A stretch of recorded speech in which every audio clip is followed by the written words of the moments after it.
Kita buka dengan informasi pertama. Saudara, untuk mengantisipasi lonjakan penularan virus corona di Provinsi Aceh, Selasa, Rumah Sakit Umum Daerah Zainal Abidin Banda Aceh menambah ruang isolasi untuk merawat pasien dengan gejala positif COVID-19 sebanyak 24 ruang isolasi.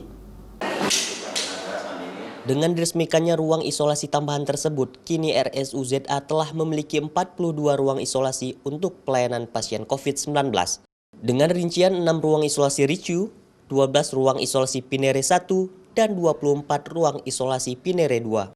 Dengan adanya penambahan ruang tersebut, diharapkan nantinya dapat menampung seluruh pasien gejala maupun pasien positif COVID-19 saat melakukan isolasi dan perawatan di rumah sakit tersebut.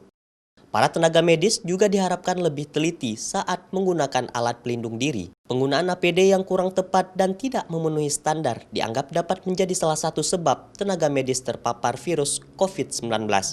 Semua fasilitas yang ada, apa yang ada di pabrik gedung itu dibawa kemari yang tidak dipakai. Ini kondisi kita dibutuhkan energi yang luar biasa untuk menangani.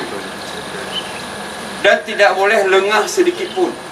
Termasuk teman-teman, mungkin bagi petugas yang pakai APD, dicek APD-nya, dilihat APD-nya sesuai enggak, mungkin ada lubangnya, mungkin ada apa.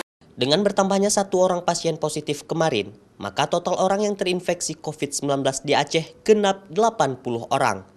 Dengan rincian 3 orang meninggal, 25 orang sembuh, dan selebihnya masih dirawat atau belum dijemput dari kediamannya untuk diisolasi dan dirawat. Syahril, Kompas TV, Banda Aceh.